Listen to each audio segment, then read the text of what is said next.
Hello and welcome to the Flock Agency Scoping Tool. What we're looking at here is very much the command center for all of your scoping activity.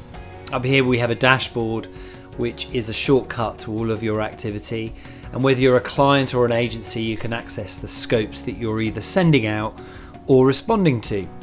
Under projects you'll see all the scopes that are currently live, and in settings we allow you to change your admin rights, your logins and those sorts of settings.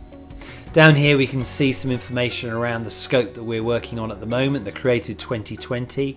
You can see the regions that the activity is going to be run at, and you can see the people that will be responsible for writing, contributing and answering to the scope.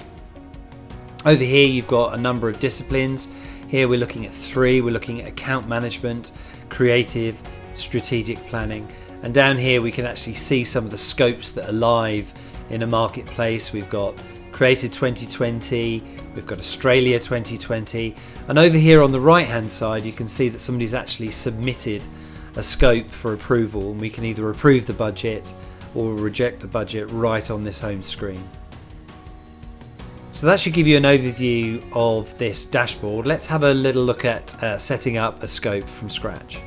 So within this particular client deliverable template, we've got three options to choose from. We've got Master Brand Creative, Master Creative for a region, and Regional Campaign Analytics. So we can click in here, read the description, agree that that's exactly what we want, and you can add that to your scope.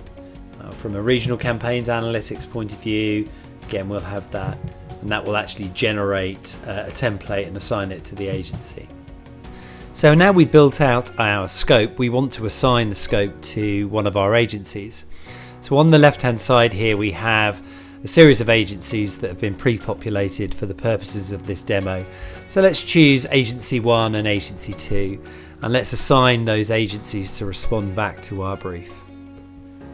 Once the agency has submitted their costs for a scope, that data is pulled through onto this dashboard. Here we have just set up a very small demo for you. This is a simplified version, but as you can imagine on the right hand side we have all the filters that we can apply, so we can choose the agencies that we've selected. As you remember, we've got two agencies that we're looking to review, so we can select them in there. We can break it down by discipline, deliverables, job band, template name and version. So let me just quickly show you through a few examples of those charts. Here you can see the creative overall cost being compared year on year, and you can see 2020 obviously the spend was much greater. Here we can see the data split by seniority, often very important when you're trying to identify whether the right level of seniority is being put on a particular project. For example, you don't want hyper senior people on very basic communication tasks. Here we can see it broken down by discipline, so we have account management, creative and strategic planning, and as you roll over any of these charts, of course, you can drill down into further detail.